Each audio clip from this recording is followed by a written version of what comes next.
Well, hello there. It's me, Terry, and I'm so excited to welcome you to this episode of the Terri Cole Show that I want to start with an honest question. Are you settling in your life? Relationships, career. Do you feel like you are settling for less than you actually want for lots of different reasons? Well, if you're nodding your head, then this episode, my friend, is for you because I'm going to be covering signs, things that you might be saying to yourself that can give you a clue to know if you are settling for less than you really want in this life. So before we get started, if you are new to my channel, please introduce yourself in the comments below because we're a friendly group. Do not forget to subscribe and hit the bell icon so you get notified every time we roll out something new, which is every Tuesday and every Thursday. I give you information to uplevel the joy in your life and hopefully lessen your suffering. If you don't know me, my name is Terri Cole. I'm a licensed psychotherapist, a relationship expert, and the author of Boundary Boss, which you can get at boundarybossbook.com. And I want to say thank you for your questions and your comments and all of your participation. I love to highlight your comments. So this is from D Harmony under the episode, How to Heal with Alex L. That was someone that I interviewed who's amazing. Oh my God, every phrase from this conversation is so valuable. Your relationship failed, but you're still worthy. Just burning in my mind right now. Thank you so much for this video. Much love. Well, I am so excited that that hit home for you, D, because it hit home for me too. All right, let's move into today's episode on settling. Here's the thing. We need to look at what we're saying to ourselves in our lives. So what would it look like in your life? If you're settling, what could it sound like? It might sound like, hey, maybe this is the best that I can do. Maybe this is the best that I can do. Now, that is for sure an indication that you're settling, because if you are saying that to yourself about a relationship, about a job, about friendships or your family situation, that means that you really wish you were doing something different, that you were having a different experience. So that is a really limiting belief or approach to life. When you take it out of that limiting context, the best you can do is what you think it is. So let's flip it around. What do you think of your own value? Do you think it's the most you deserve rather than the best you can do? So that's sort of a way that you can flip it. Another thing that happens when we're settling in relationships and in careers and wherever is we tell ourselves lies. We say things like, it isn't really that bad. Is it though? Not that bad? And is that the bar we want to set in life? The it's not that bad bar? That's not a good bar, according to me.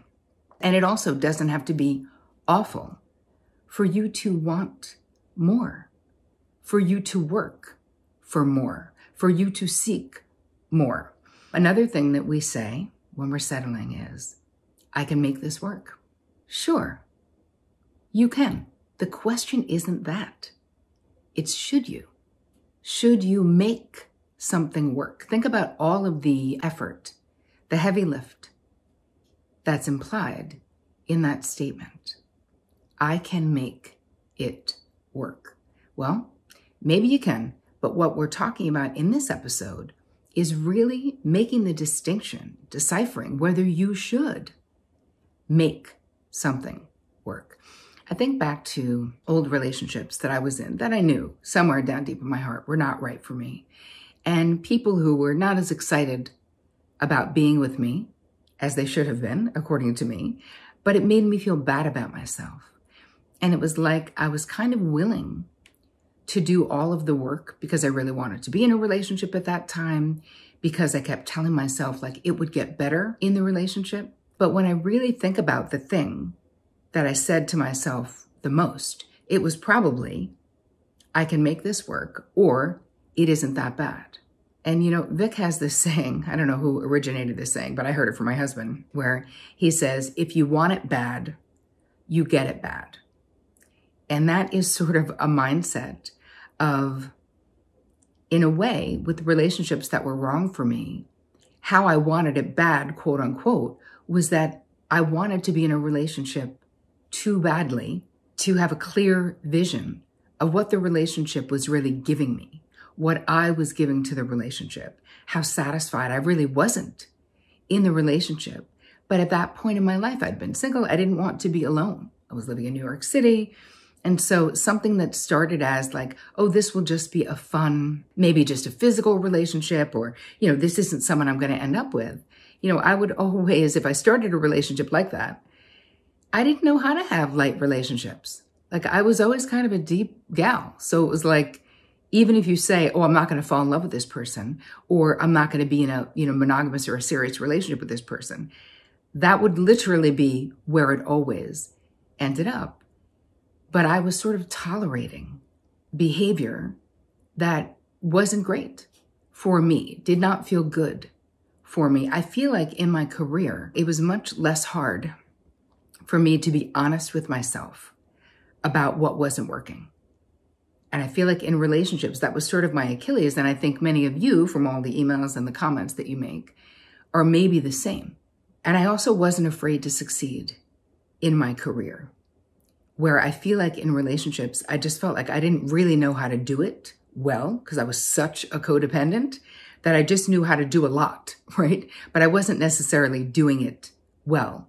And the relationship wasn't necessarily what was the best thing or in my highest good. All right, the next thing to think about if you're saying this to yourself is the feeling or the thought that you're being ungrateful. And I see this a lot in relationships where you're being ungrateful because the person is a nice person. I would have clients say to me literally all the time, listen, there's nothing wrong with him, or there's nothing wrong with her. So there must be something wrong with me that I'm unhappy. And I'm like, no, there doesn't have to be anything wrong with the other person for them not to be the right person for you to feel joyful and fulfilled on a regular basis. And when I say settling, I'm not talking about being with someone who isn't up to your standard, so to speak.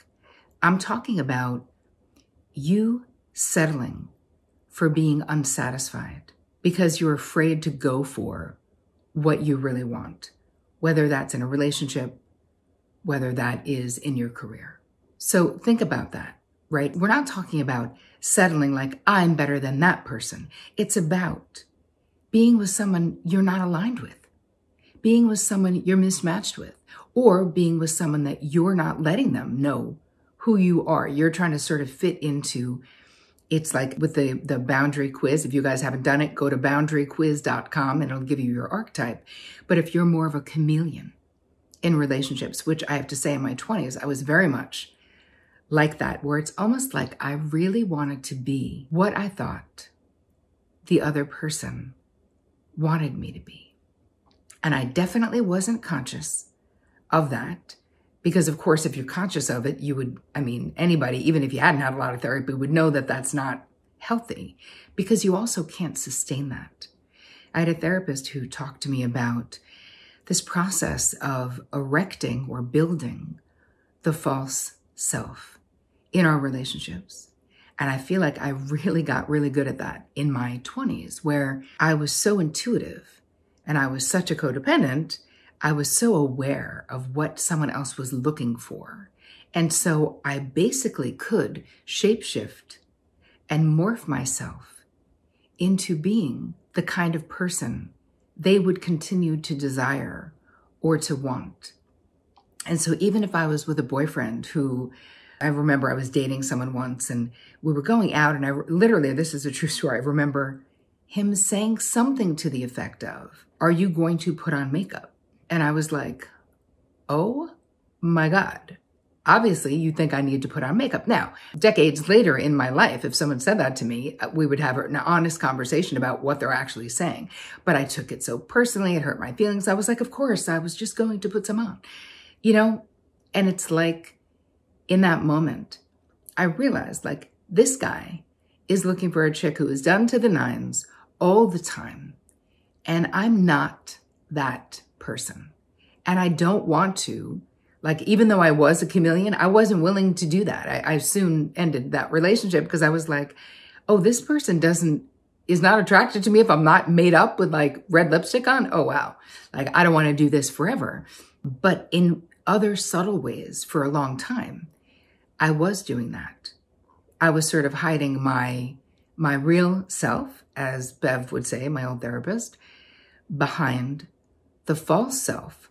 And that false self was where I was getting all of this positive reinforcement, right? I was feeling desirable. I was getting approval from other people. Then, years of therapy later, it's like you can only do that for so long because that false self is built on sand. It's not solid. The way getting to know, deciding who your true self is. I don't believe that your authentic self is like written in stone, like that you're like an onion and we can just peel back the layers and we'll get to your authentic self. I don't think so. I think that we have choices to make about who our authentic self is going to be. What do we want to be better at? How do we want to be in the world? So yes, nature and nurture for sure. There's a combination there, but I don't believe that with no work to evolve, that we're just going to peel away the layers and find this fully developed authentic self somewhere under there. I think it takes time, energy, and effort. And it took me being willing to spend time alone to figure out what were my boundaries, right? My preferences, my limits, my desires, and my deal breakers. And that made it so much easier to be in relationships because I knew myself.